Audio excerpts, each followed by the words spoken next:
I've been watching lately? I've just finished the TV season of Ted. You've seen it, haven't you? Yeah, the second MacFarlane. Yeah. So. What about yourself, Mitch? What are you watching at the moment? I've just finished watching a moderately recent serial drama on Netflix called Safe, set in Manchester. It was okay. It was okay. Eccleston. No, I always forget his name. The Dexter fella. Michael C. Hall. Michael C. Hall. Thank you. Right, I was getting mixed up with John C. Reilly. I don't know. No, I made that mistake. I've seen it. It's part of that series, isn't it? Because the Michelle Keegan one's from the same writer, isn't it? Yes. Oh, because that recent one Michelle Keegan's in where she just keeps offloading her child. That one, yeah. The whole, what's it called? I've totally forgotten what it's called now. It's been massive as well. Yeah, it's been it has. I can't think of its name neither. But all the memes on the internet are just there asking people to mind their kids. I'm like, do you even know your kids? Dave, what about yourself? What are you watching? I watch Back to Life on Netflix because you told me to watch it. That the one with Daisy Haggard? Yeah. It's there's only 2 seasons. Yeah. There's only 12 episodes. And it's about basically a woman who's been in prison for the last, I think it's 18 odd years, and coming out and basically getting back to life. And I won't say any more. I really enjoyed it. The less you know, the better it is. Did you find her mum and dad were the best in it? Oh, they're excellent. They're brilliant. Yeah. It's a really good series. And then I just finished this week True Detective Night Country, which has Jodie Foster, who obviously was in Taxi Driver in 1976 with Scorsese and Robert De Niro. Wonderful link. We're going to put our music will kick in now. Right, and I'll overdub the title bits later. So, yeah. Right, here we go. Okay, Dave, Liam, we've got a guest again this week, haven't we? We do. So, Mitch, say hello. Hello, everybody. How are you? You okay? I'm not too bad, thank you very much. I've had a very busy day fixing my computers and stuff, but yeah, it's been okay. Oh, I hope you got them fixed. So, Mitch, we've reached out, and you reached out to us to come on the show. We absolutely love having guests because we did our first one with guests a few weeks back, didn't we? So we've give you a film to pick. But before we get into that, just let the listener know a little bit about yourself, how you got onto the podcast and streaming sort of thing, and what's the show that you do.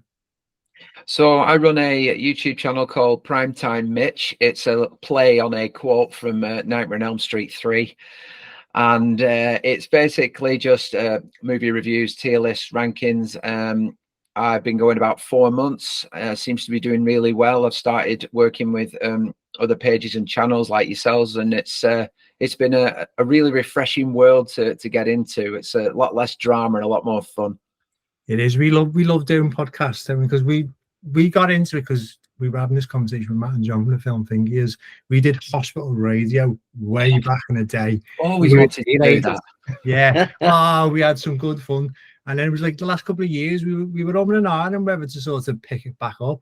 And I said to you, let's just do a podcast. Do our own thing, on our own sort of schedule and stuff. Yeah. Because you're in total control of it. When Dave mentioned you'd reached out looking for it, we did a little bit of research on your page, and I thought, you got your horror stuff, don't you? So it was a bit like I do a bit, yeah. That's Liam's way of saying he's a bit worried about what you were going to pick because he's not a horror fan, whereas I don't mind them. Because you've already made me watch Misery in the last box set, which is absolute amazing. And then for our special with the Film Thingy guys, I had to watch Silence of the Lambs again. I was thinking, oh no, what Mitch I'm gonna have to sit and watch them. And then you said, which we're going to talk about in a minute. Yeah. And I was like, yes, let's go. So without further ado, Mitch, what is your choice for this week's? I am picking the 1982 Scorsese directed King of Comedy. Oh, brilliant. Great stuff. And this is in keeping with our theme for the box set, which are films that bombed but boss. I got it right that time. You got it right way round, yeah. I keep saying boss but bombed. It just works better in my mind. But it's the same thing, just it's whatever rolls off the tongue, isn't it? It is. So, of all the films you could have picked that didn't do well in the box office, but you actually really love, what was it about this one that you liked? I think because I was surprised how much I enjoyed it, and because obviously once I've found a film like that, I want to find out about it, and to see that it flopped actually really saddened me. And it's sort of, I think it's how much that bothered me as to why I picked this, really. That's interesting. Had you, because I know you'd done this review on your page recently, had you seen the film before then? No. So it's the first time you've seen it? Because Yeah. I think for me, I originally saw this, God, I would have been back in college, which would have been the late 90s. And I think that's the last time I saw it. Yeah, We were talking about this before. so I worked in a Blockbuster, so I had definitely seen this back in the day, but this week was the first time. I think I probably watched it for at least probably at least 10, 15 years, if not more, definitely. I don't know, it just sort of I don't know how I missed it, and I think part of the reason is because, like, the discussion today is on box office flops. Maybe that's why. Maybe because it wasn't so highly thought of, that it just went under my radar. It's never on the TV either. No, It's never on like Sky Cinema or anything like that. So it's not one that people can naturally pick up, I don't think.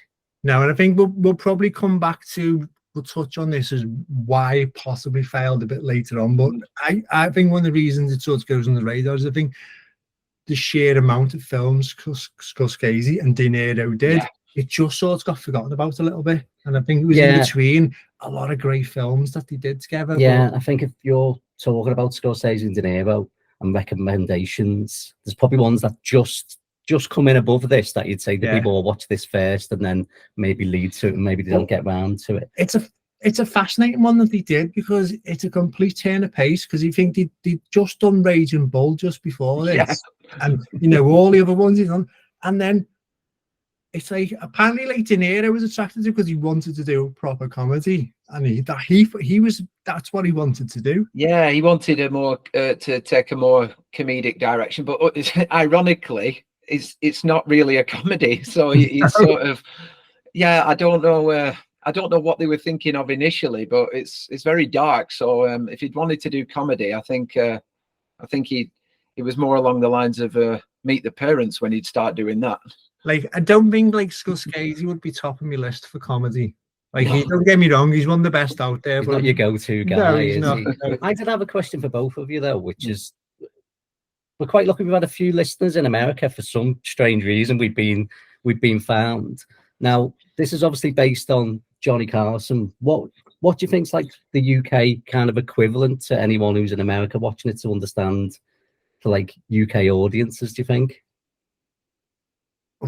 It's a good question. Is it like your Parkinson's, or I don't know? It's a real American phenomenon, the chat show, isn't it? And it's a daily chat show. Yeah. They just churn them out. I don't think we have. I think Paul O'Grady's like the closest thing. I'd say Graham Norton. Yeah. Because of the so many celebrities and all on the one sofa and all that. That's probably the only one that I can think of that's as glamorous as the one in the movie. Because I think, like anyone listening in America will probably be well aware of Johnny Carson, like you say, well aware of those daily chat shows. I think for our UK audiences, it is probably right. It's probably your Graham Nortons, maybe your Jonathan Rosses, and back in the day, your Parkinsons as well, isn't it? Yeah. So who's in the film, Mitch, and what else have they been in that you could recommend? Well, it's quite strange, really, because there's not a lot of big names in this, and when I say big names, I mean ones that went on to become big. When you look at the cast, there's not a great body of work on the supporting cast.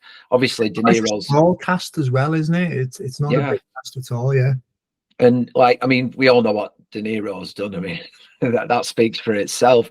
But I think casting Sandra Bernhard was unusual, because I don't think she'd had any acting experience at that point. No. She was just a comedian, and quite a controversial one, or she got increasingly controversial. But the only other one then is Jerry Lewis, and I think the majority of his work is like the 50s and the 60s, isn't it? Yeah, and actually he had his own like sketch show on American TV, which is quite popular as well. A few things. So if we're just going to reel it back, what about any recommendations for a Robert De Niro film, Dave? What have you got on your list? Oh, I don't know where to start. I think me personally, I think if anyone asks me, it's Heat.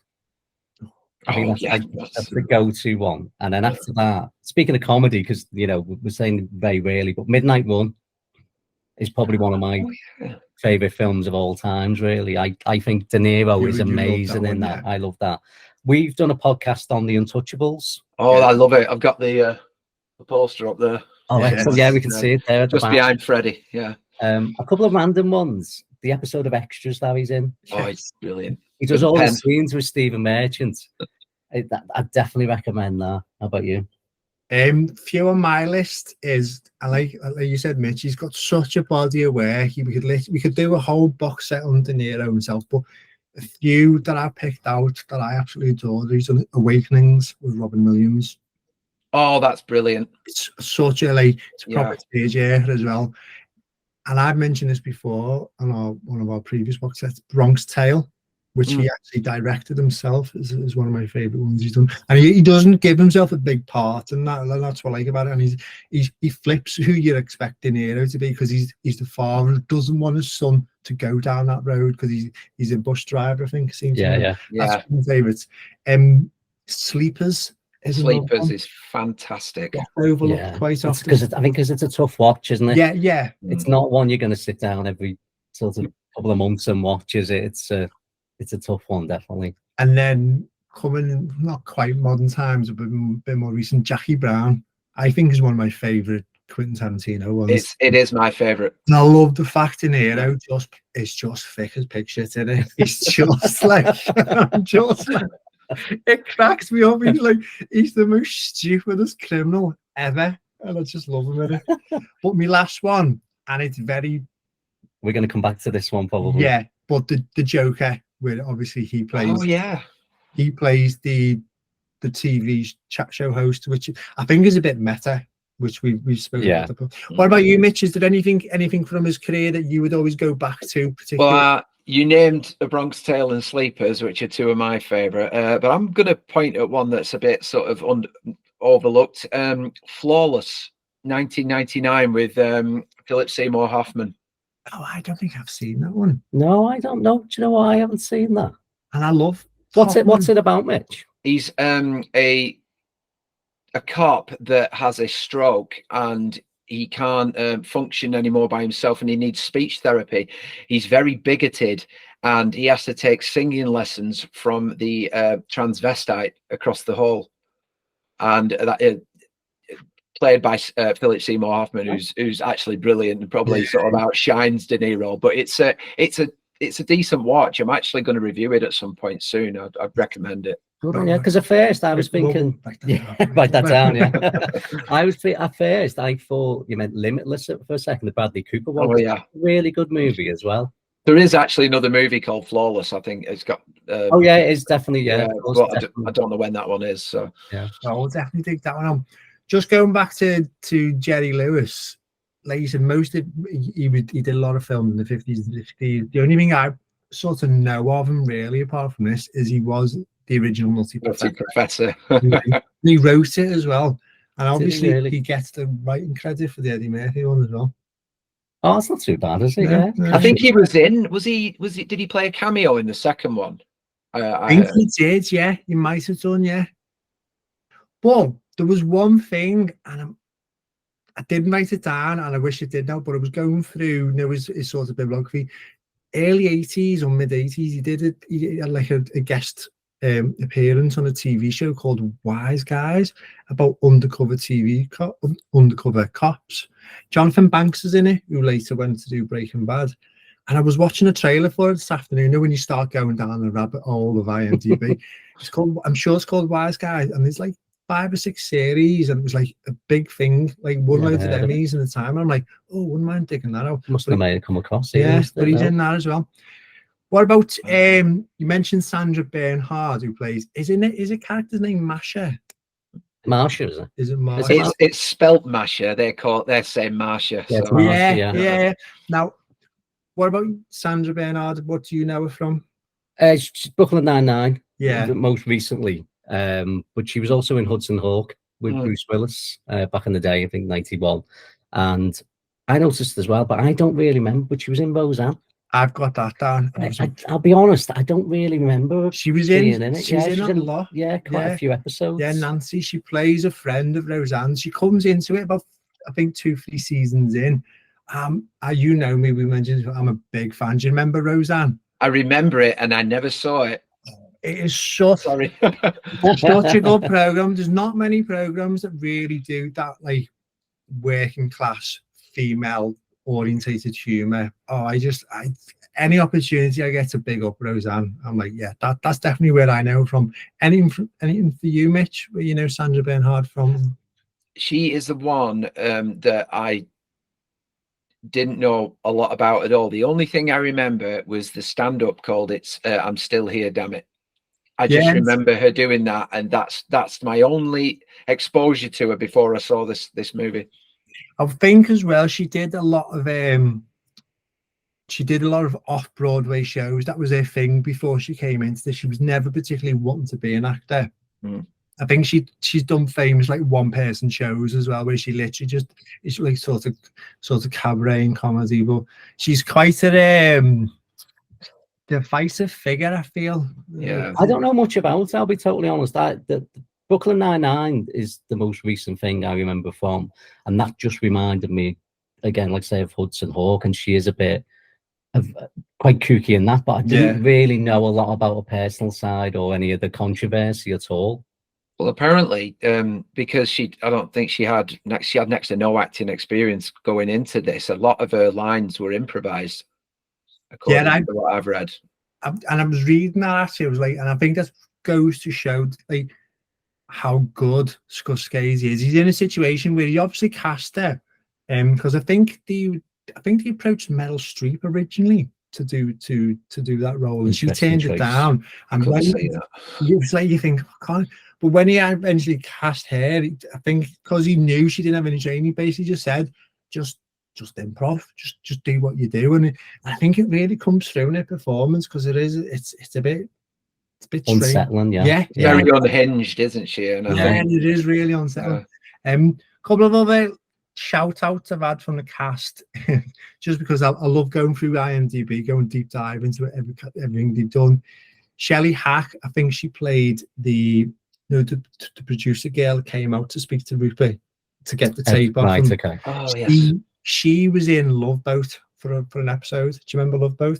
I don't remember episodes. You don't remember Love Boat? No, I remember Love Boat. Well, I couldn't name an episode at all. I do remember the show itself, but yeah. And she also had a small part in, I'm sure you will remember, Diagnosis Murder with Dick Van Dyke, and it was his son, wasn't it? Wasn't he like some sort of private detective? Yeah, I know the series again, but these are like, you're really pulling from deep back now, aren't you? And there's one other, there's an actress in it called Mary Elizabeth Mastrantonio. I hope I pronounced that right.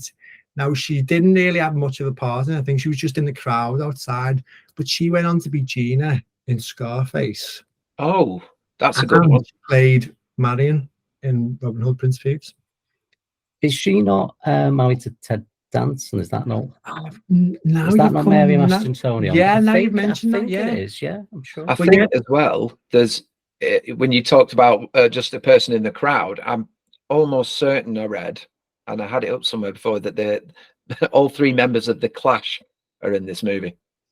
Oh, excellent! I never knew that one. Oh, that's cool. We love a bit of Joe Strummer. And Scorsese himself's in it as well, isn't he? For like a brief moment, isn't he? In the studio, and his mum plays the receptionist, isn't it? I think he's the voice of Rupert's mum. Oh, right. Yes. Sorry. Yeah. But she always pops up in all his films, doesn't she? Imagine that, getting your mum in your film. I'd be just, go on, mum. I think he pays her. Our mum still don't understand what a podcast is, so I don't think we'd ever get convinced to do a part of the movie. I don't think. We did have an idea once of inviting our mums onto the podcast, and it'd just be like, we said, they don't understand it. They're like, what is it? My mum's still like, what do you? She's like, who are you talking to? And she's like, she doesn't. That's the entertainment right there. That's what you need. It would be carnage, our mums on it. I think so, yeah, definitely. Right. Anyone else that you spotted? No, the only other one was an actor called Kim Chan, who played Jerry's butler Oh and I yes, just recognised him because he's in Lethal Weapon 4. I was sitting there, and I had to.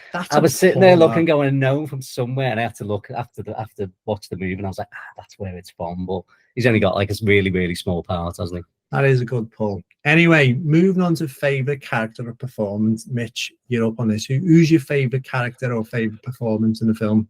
It's really hard to look past the main guy. There's just so much that he does, and so much. He's in your head from the start. Yeah. And I feel like he's the strongest, and everyone else is just working around him. I really struggle to look past De Niro's character. I struggle to look past Pupkin. I really do. It is. I think even Scott Scazy came out and said he thinks it's one of De Niro's best performances ever in his. Man, you think of the films they've done together, and he always pulls that one out as a performance. What about yourself, Dave? Well, I had a feeling Mitch was going to say De Niro, so I went with Jerry. But the reason I went with Jerry is because I think if you're watching this film for the first time and you don't know who Jerry Lewis is, and you watch this movie, and then someone says this guy does screwball comedies from the 50s and 60s, I don't think you believe them, because I think he's so good in this. Yeah. The part he plays, I mean, from what I read as well, is that he changed the name of the character. He had a completely different name, and what he said is, if we're going to be filming on the streets, you need to call me Jerry, because people are going to shout out Jerry as I walk down. And I just think he's brilliant in it. And apparently as well, the scene where he doesn't help the old lady on the phone. That's true, isn't it? That's a true story. Yeah. It really happened to him. Yeah. That's horrible to think of. Is that the bit where I hope he died of cancer? Yeah. I've actually got that down as one of my favourite scenes. It's a bit twisted, isn't it? And you go like horror. It's just not my favourite. It's just one of You're my favourite. going to have to explain this when we get to it. But yeah, I just think as a performance for someone who's famous for comedy, I think he's amazing. Isn't it? And apparently he struggled with De Niro's method acting as well. He couldn't quite get his head around it. Apparently, like one of the scenes where they were filming in that, when Rupert brought his girlfriend Rita to the house, which is like really cringy moment, and he's just stood there. Apparently, before they were filming, like De Niro was getting his character and calling them like loads of racial slurs and stuff. And anti-Semitic, wasn't he? And he was just, you could just see him, and so by the time you can see him, his acting, he's very standoffish. And I think it just worked. But apparently, he really struggled with the method acting. I think he's crazy, and I think he does go almost toe to toe. I think with him in those scenes, it does add to that whole like the cringiness of that scene as well, because clearly, the woman that De Niro's bought, she clicks straight away, doesn't she? We're not meant to be here. There's something not right, and I felt terrible for her the whole way through it. Well, I'm going to circle this off because I picked Sandra Bernhardt's performance as my favorite. Okay, we've all gone separate then, yeah. Because, like I said, I had a feeling Mitch would probably go for De Niro and Rupert, because it's such a great performance, great role. But it does stand out, and I think it's quite an interesting character, because Scorsese didn't go down that obvious female stalker crazy one, like, because she's very well off. Did because you got the house, and he made a reference to it when her and Rupert having an argument in the street. He mentions how wealthy she is, and she's mentioned her mum and dad. She came from obviously a really wealthy background, and even when like the clothes she wears, she's very elegant, and I just think that then pitched against the absolute outright craziness. I think it's a great performance, and then you put in the fact that she's not really an actress and she hadn't done much action. Again, if you say like Jerry Lewis went toe to toe with De Niro, I think she holds her own in it. She's got a really unique look as well, and I think that stands very intense. I think, definitely. No, I do think as well with her character, there's such an element of tragedy, because if she is so well off and she's got all this almost a seemingly perfect set up for a life, and she's just completely taken over by this obsession, I find it quite tragic, really. I want to ask you about that as we go along. I've got a question specifically about that as well. Well, let's move on to the next question, which is favorite scene or moment. You can have a couple as well, Mitch. You don't have to narrow it down to one. What about yourself? Oh, I've got just the one. If we're talking about favorites, it's the closing scene when he's in the bar, and it's not his performance, it's his reaction to his own performance. Yes, He's so proud of himself, and then it's topped off by that. Like I said in my review, the only time I actually laughed out loud in this film was the police officer saying he would book him just for his act because it was crap. I thought that was brilliant. That whole scene was fantastic. From the moment he switches it off to getting in the car, I loved. Oh, it's a great scene, and it's just, oh yeah, it's a great performance. What about you, Dave? I've got a few. I've got where Rupert and Marsha are having the conversation on the street. It's obvious that they haven't closed that street off. Yeah, they're literally filming stuff that, and there's a bit where a guy is just standing between them, and he's looking straight at the camera, and he's looking at them as if to go, "What is going on? Like, what are they filming?" But I just really like it because it just showed that it wasn't like everyone in the background would just naturally going to work, you know, going to shops or whatever. So I just for that scene, if you go back and watch it, there is just this old guy just standing there going like, what's going on? Like what our mums would probably do if they've seen someone filming, instead of stopping, they go, what's going on? That's a very interesting point, that, because it's almost like if you do it naturally like that, you get that looking over your shoulder feel. You know, because you get the moment when he's walking down the road and Masha's behind him and she's following him. You get that in every scene because it's raw and real, and people do, you know, suddenly turn their attention to you.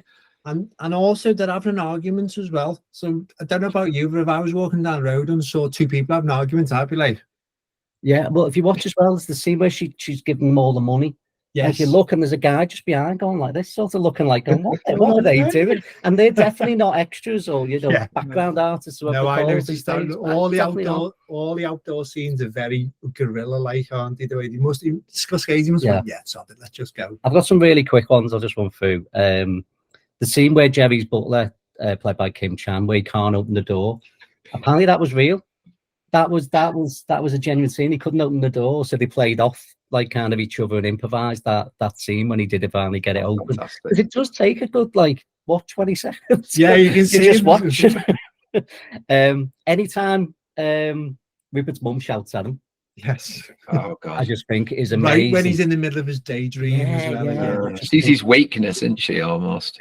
Yeah, definitely. And then so this is more of a question. There's a scene where Rupert's on the phone to the producer, and he says to them, don't try and tap the phone. He says, I know the sounds. Are we then saying he's done this before? It was a really strange thing to say. He says, like, basically, I know the sound of someone tapping a phone. And I just thought it was a really odd moment of like, what did that mean? Anything, do you think, Mitch?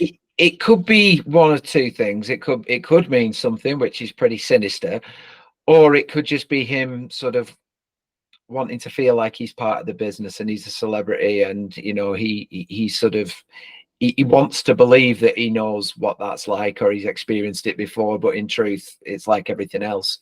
I think that's a good explanation. I think I know exactly what I mean. I think he was so, because he lives in a fancy land, he would know, just because we all know like the myth of like clicking noises on a phone mean you getting, you know, listened to. So I think he's so just living his daydream. And I think he would just be, because I think the whole like kidnap he does, like he's so cool and calm about it, because in his daydream it's just like la la la la la. The stupid sunglasses that they wear, you know. Well, a couple of moments I've got is I did pick that moment where the woman on the phone went, I hope you die of cancer.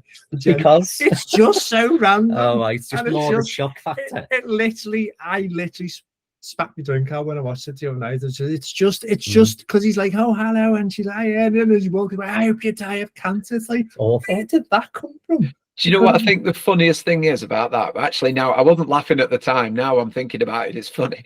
But I think it's how quickly she says it. Yes. As soon as she realizes he's turned her down, boom, I'm going to hit you with this now. He's like, oh, hello, Jerry. And then she goes like that, will you say hello to my sister? Whatever. And he goes, no. She goes, hope you die of cancer. And I'm like, she's had it ready to say to him in case he turns her down. Yeah. It's like she's always angry. It's always right there. I love that moment. The other bit I love as well is where he walks into the office a bit later on and he's getting chased by the security guard. And the camera just stays looking down the corridor, and you just see him run past the door and then come back. Yeah, it's like a Jerry Lewis. And it's sketch, just innit? it's so because like Scorsese could have done it like actually a little bit like you know, slapdash running around. It's just the one camera, and you just see him go and come back again, and then followed by security guards. I love that scene. That's a good one. And also the little moment, and I wouldn't be surprised if when he filmed it, it was an accident as well. When he jumps out the car to kidnap Jerry, he drops the gun. It's just like oh god. Yeah, I'm new to this kind of thing. They're my couple of moments in it that I actually love. So always at this point we also bring in the musical soundtrack. What about Mitch? Was there anything that stood out for you regarding musical songs in it? I love the score throughout, but I love the closing credits track by Van Morrison. I've got that one as well. I really like that. But I do like the music throughout because it really matches what it's depicting. Yeah, it's a song he's done called Wonderful Remark. I think he'd wrote it years previously, but never really released it. So he re-recorded it because it's Robbie Robertson, a long time music collaborator of Martin Scorsese. He's involved in it. He used to be in a famous band called The Band, so he's involved in a couple of his songs. But I think that's an amazing song. I was listening to it all day today, actually. I'm just going to jump in before I ask you, David. I also had the The Pretenders, Back in the Chain Gang, which is one of my favorite songs of them as well. I love that one. What about you? No, I'm like Mitch. I just had the general score, and it wasn't any particular piece of music. I know the Van Morrison song at the end is great, but just the whole score itself through the film is excellent, isn't it? Really works. It really is. So the question we're going to go now, Mitch, it's sort of twofold, so you can sort of answer this any way you see fit, is why do you think it bombed? Why was it not a success? And also, on the back of that, is there anything you'd change? And maybe you might want to change your thinking, if you change this, it would be a success, or is there anything you just changed because you thought actually it doesn't sit right with you? So I'm going to just put that one on your toes. I think I'll put in a quote at the end of this that backs it up to a degree, but I do think it flopped because I don't think the world was ready for that. Yeah. I think they didn't want to acknowledge the flaws and the weaknesses of people, and probably the darker world of the entertainment that they watched as well. I don't think they were ready for that, and I think De Niro said it covered a subject they didn't that people didn't want to know or be aware of, or something. I can't remember the direct quote, but it was Robert De Niro actually answered that question directly as to why he felt it bombed. In terms of changing it, I don't think there's anything I would change to improve the film, because I think it is what it is, and for good reason, because it has a lot of messages in there. But I think it's more that it didn't sit right with me. There was some occasions where I thought maybe Rupert was just a little too much, and it became excruciatingly awkward to the point where I was like, ugh, yeah, and I get why he was like that, but from a personal perspective, I might have enjoyed it more had it not been as hammed up so much in certain places. It was just this complete lack of reality sometimes. It was just like and even when he knew a few occasions he was getting called out, he just kept doubling down on, like when he got chucked out the office and Marcia was stood outside and he was like, oh yeah, I'm just like, oh yeah, he's literally been launched out. Yes. And he was going, she's going, you got thrown out. He was sat there in his little butties from his case, wasn't he? No, it was the reception scene when he wouldn't leave. That was the worst bit for me. I was really struggling during that. It is. It's Ricky Gervais-esque, isn't it? Yes. It's like, it's just, Major skins. What about you, Dave? What about The- for both? Why do you think it flopped, and what would you change?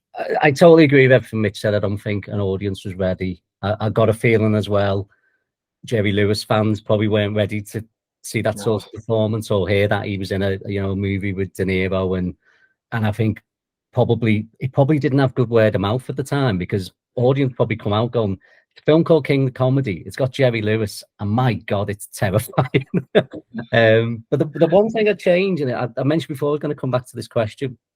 You just mentioned about Marsha and having all the money and the big property, and I would have liked to have known a little bit more about how did it start for her.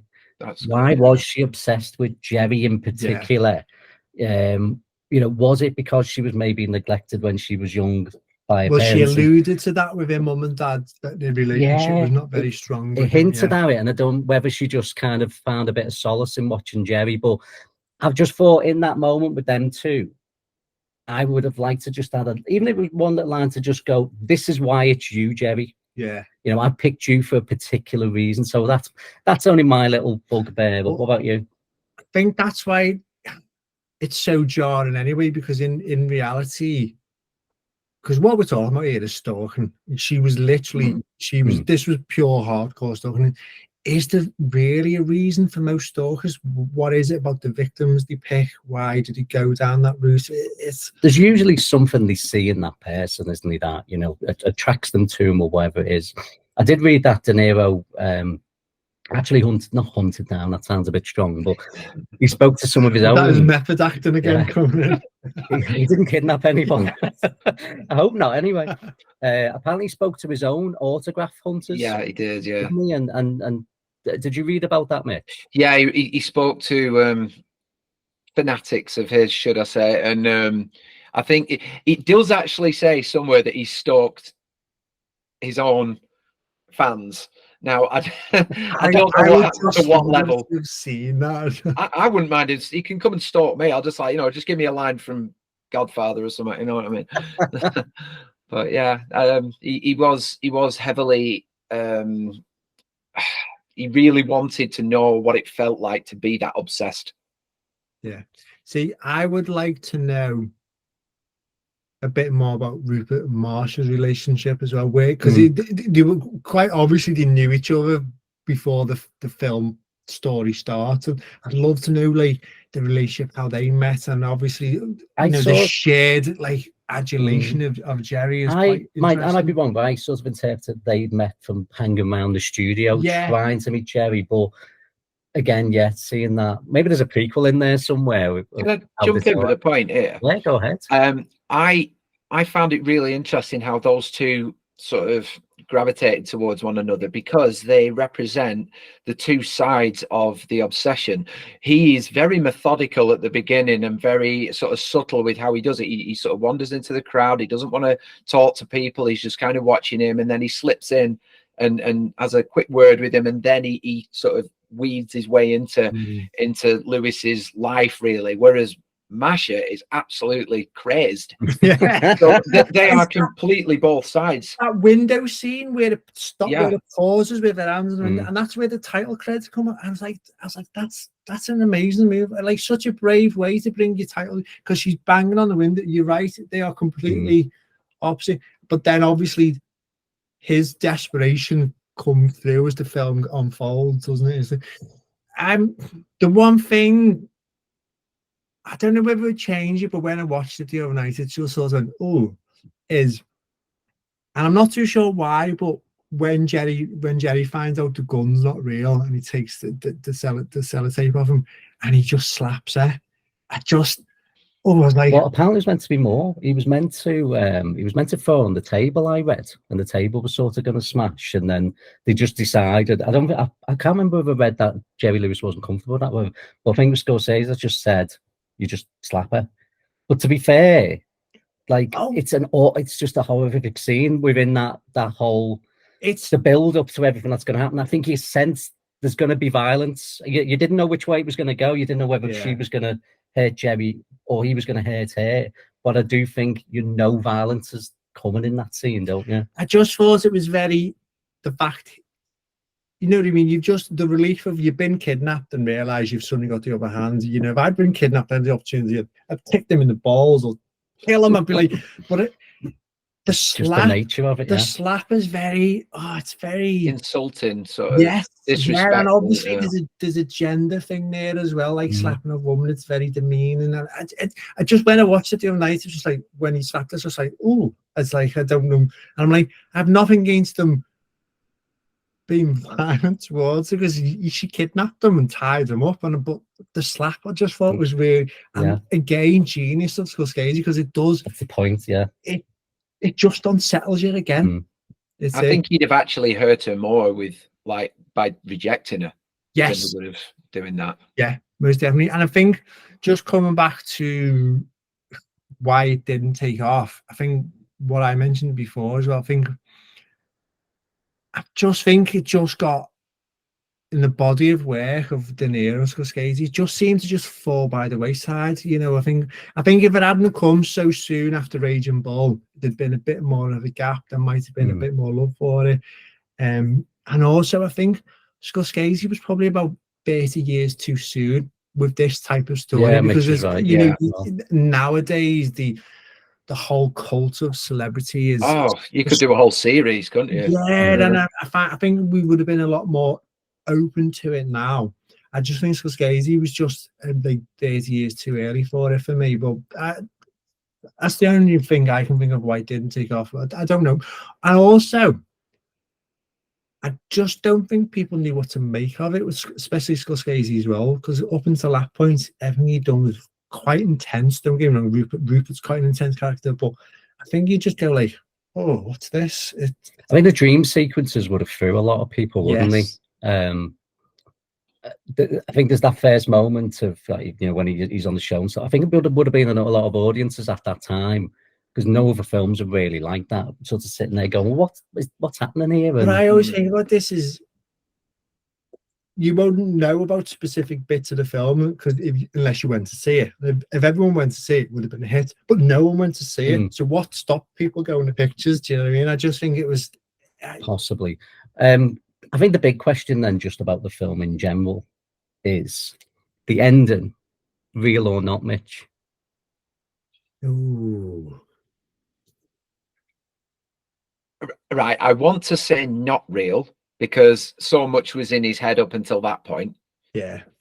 But with the way people are and this world is now, it's worse now than it was then, I think. But it doesn't seem to matter to people.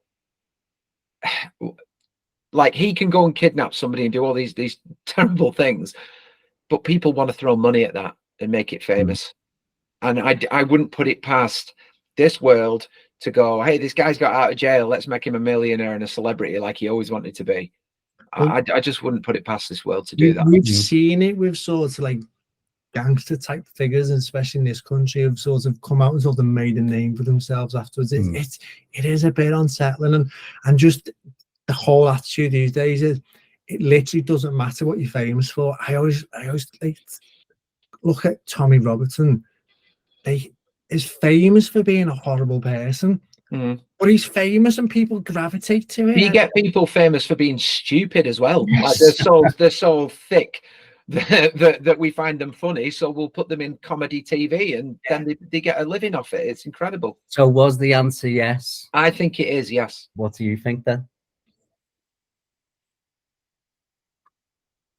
I'll say straight out. I'm with Mitch. I think that did happen. I think you're right. I think you're absolutely right.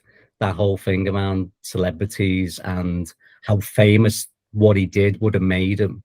There would have been so much interest. And I do the bit where it says about him writing a book. I generally think he did get it, but well, I think you might go the other way. Yeah, I think it's the Billy bullshit. It's just because it's just. I just don't know.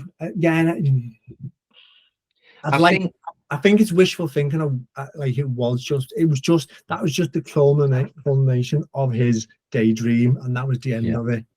I think if he hadn't gone on TV and done a whole stand-up routine, having kidnapped the guy that was supposed to be on there, if he hadn't done it publicly like that, I would say it's all in his head.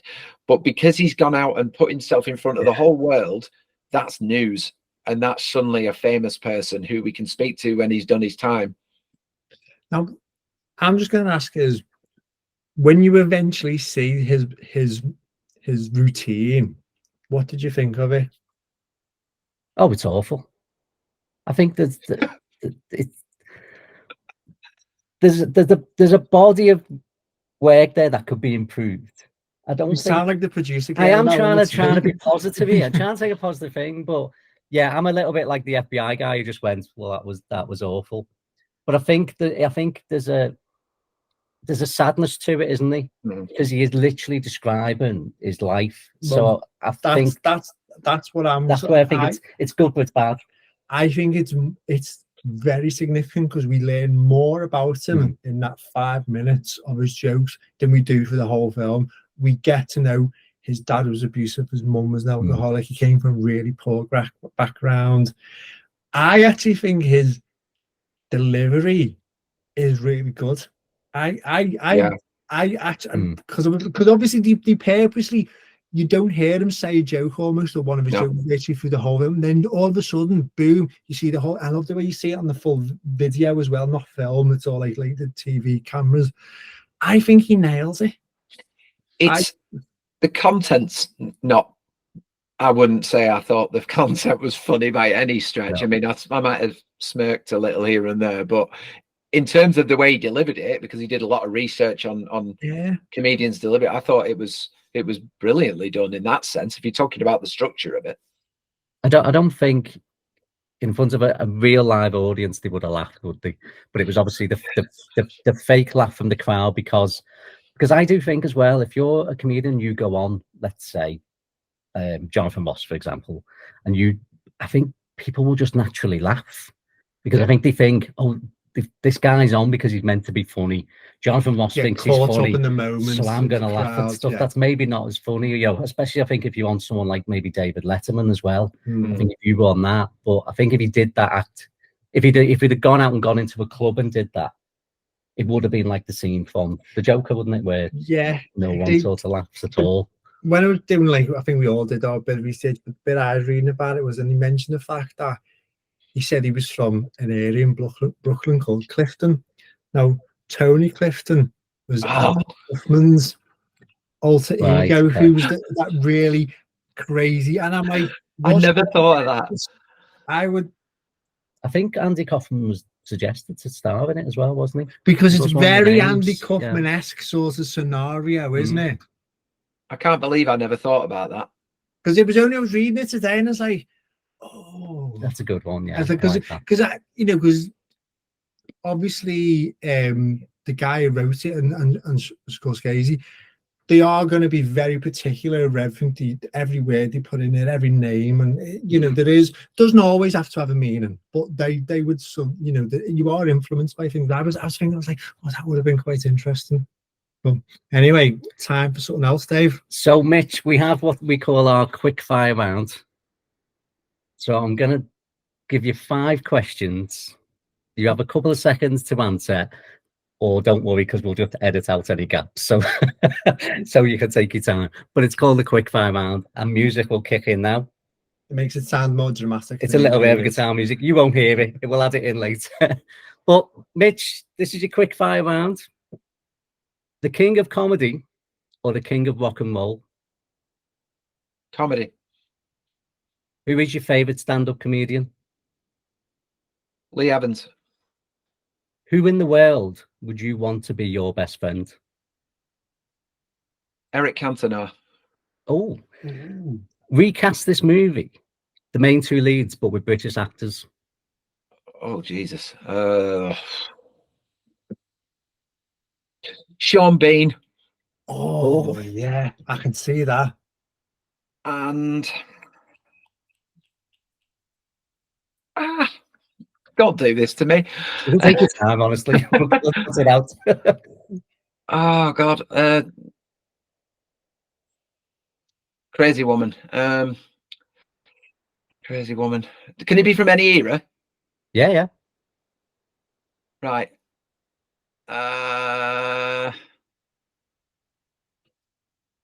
Prunella Scales.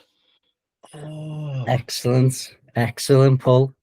Right. Final question then. Better to be a king for a night or schmuck for a lifetime?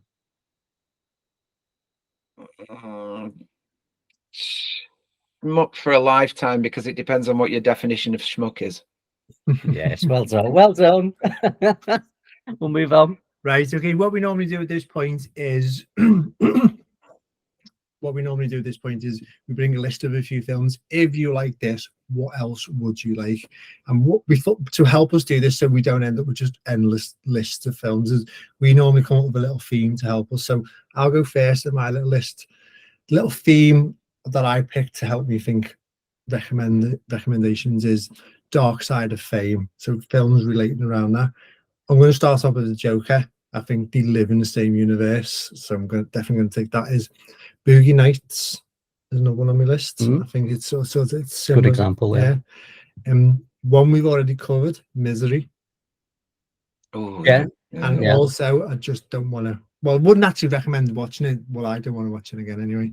The one I've seen recently, and I can never remember the name. I think he's like a Swedish director. He's done a few. The Triangle of Sadness. Seen that I one? don't know that. It's really good. It's batshit crazy. I know Woody Harrelson's in this one, and a few other like up and coming actors at the moment. It's just madness. Walk the Line. Oh, brilliant. That's it's a really good in-depth look of like That was the one I had in my head. John C. Reilly. Yeah. Yeah, I love that one. The Truman Show. It's one of my favorite films. Yeah. I mean, it's a good show. And the last one, if you like this, you'll like this. Whiplash. Oh, that's a hard watch, but it's brilliant. Isn't it? Yeah. So, Mitch, what about yourself? You've reeled off one of them. I was going to say Walk the Line, because that's a great example of struggling with becoming famous very quickly. There's a not that great film.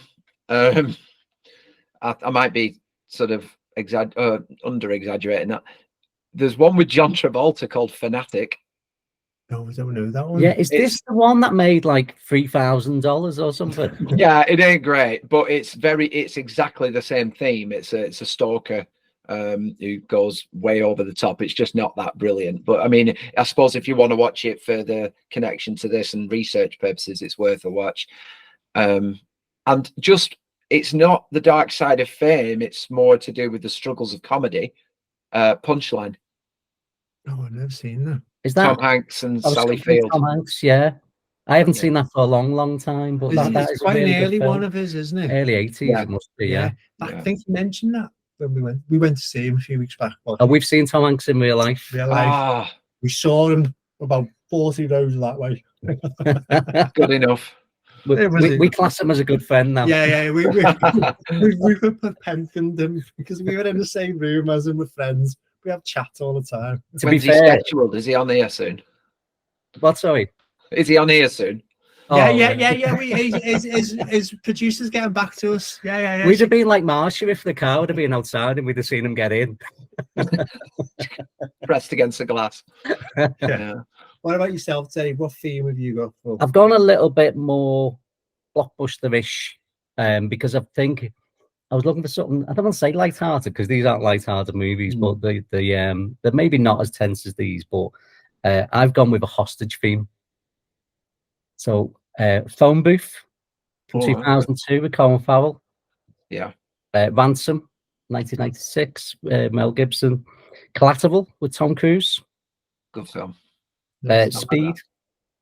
It's been a while since I've seen it. I've not seen that since I was about 8. Yeah. Speed's a great movie. You're gonna see this. All I think about Speed now is that episode of Father Ted where he's on the milk float. That's true. Yeah. Can't get past it. One that is quite dark is Prisoners with Jesus and Jake Gyllenhaal. That's a dark movie. And I'm watching that soon because my partner hasn't seen it, and I've told her that it's a real struggle. The one that's maybe a little bit less light-hearted, but it does fit with my theme anyway, is The Negotiator, Samuel Jackson, Kevin Spacey. That's a great movie. That, even though the trailer absolutely ruins the movie. If you watch the trailer, I've never seen the trailer. I love the film, yeah. so I'm never watching the trailer. Never watched the trailer, but yeah, great movie.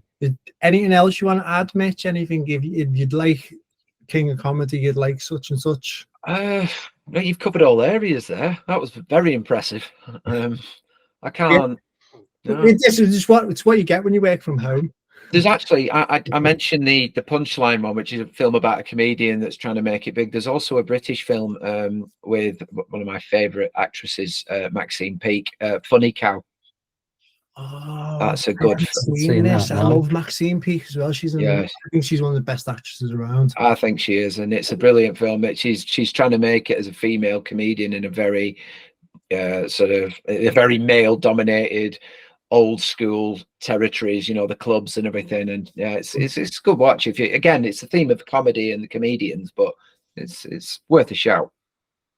Okay, excellent. So just before we wrap up, Mitch, we just do an opportunity to just sort of let the listener know what you're up to next. What's the next show that you're doing, and where can the listener get involved or see what you're doing?